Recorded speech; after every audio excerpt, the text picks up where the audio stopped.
চলছে, আমাদের নেতৃবৃন্দ যেভাবে বুকের রক্ত ঢেলে দিয়েছেন, ওয়াকাইয়িম মিন নাবিয়্যিন কাতালা মা'আহু রিব্বিয়ুন কাসীর ফামা ওয়াহানু লিমা আসাবাহুম ফি সাবিলিল্লাহ ওয়া মা দুফু ওয়া মা ইসতাকানু আল্লাহু ইউহিব্বুস সাবিরিন।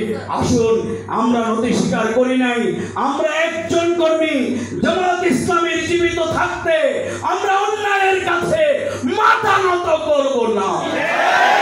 আমরা 28 অক্টোবর আমাদের জীবনের পর জীবন, শাহাদাতের পর শাহাদাত মিছিল যত লম্বা হয়েছে, বাংলাদেশ জামাত ইসলামী এদেশের মানুষের হৃদয়ের মধ্যে তত জায়গা করে নিতে সক্ষম হয়েছে। এবার এই জন্য প্রিয় ভাইরা, স্লোগান দেওয়া খুব সহজ, ইনশাল্লাহ বলা আরো সহজ, কিন্তু আপনাকে এখন যদি বলি আপনি এই আন্দোলনের জন্য ইসমাইল আলাইহিস সালামের মতো আপনাকে নিজেকে কুরবান করার জন্য সেই শপথ নেবেন, আপনি নিজেকে তৈরি করবেন, আপনাকে এই জমিনে দ্বীন কায়েমের জন্য আপনি নিজেকে যোগ্যতা, দক্ষতা, তাকওয়া, আপনার নৈতিকতা, আমানতদারিতা, লেনদেন, উন্নত মানব চরিত্রের এক ইতিহাস মুহাম্মদ রাসূলুল্লাহ সাল্লাল্লাহু আলাইহি ওয়াসাল্লাম যেভাবে কায়েম করেছেন, আপনি কি সেভাবে প্রস্তুত আছেন?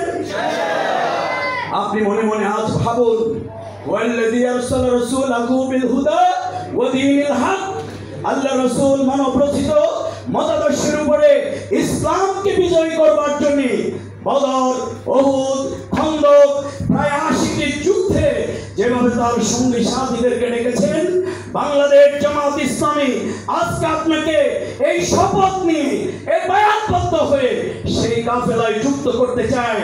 আপনারা আল্লাহকে সাক্ষী রেখে আপনারা কারা কারা মনে করেন এই 2024 সালে আপনি নিজেকে আল্লাহর দ্বীনের এই বায়াতের একজন কর্মী হিসাবে, রুকন হিসাবে আপনি উপস্থাপনের জন্য প্রস্তুত আছেন? কারা কারা আল্লাহকে হাত তুলে দেখান। আমরা আল্লাহর কাছে দোয়া করি, আল্লাহ তাআলা আপনাদের এই হাতগুলোকে কবুল করুন। আপনাদের এই জমিনে দ্বীন কায়েমের ভূমিকার মাধ্যমে আমাদের সেই ফিলিস্তিনের ভাইয়েরা, কাশ্মীরের ভাইয়েরা, বিভিন্ন রাষ্ট্রে পৃথিবীর প্রান্তে প্রান্তে যেরকম জীবন দিচ্ছে, আমরা বিশ্বাস করি বাংলাদেশ জামাত ইসলামী এই জমিনে সেই একটি সুন্দর, ইনসাফপূর্ণ, কল্যাণকর রাষ্ট্র আমরা কায়েম করব ইনশাআল্লাহ। সেই কায়েমের সেই পথে রাঙ্ক্ষিত ভূমিকা রাখবেন, আপনাদের কাছে সেই প্রত্যাশা ব্যক্ত করে আবার নতুন করে আবার এই কর্মী সম্মেলন হবে চাঁদপুরে, এই জমিনে নতুন করে একটি শপথ, কি বলেন, পারবেন? আমরা তাহলে আজকের এই কর্মী সম্মেলনে আমাদের নেতৃবৃন্দ যে আহ্বান আপনাদের কাছে রেখেছেন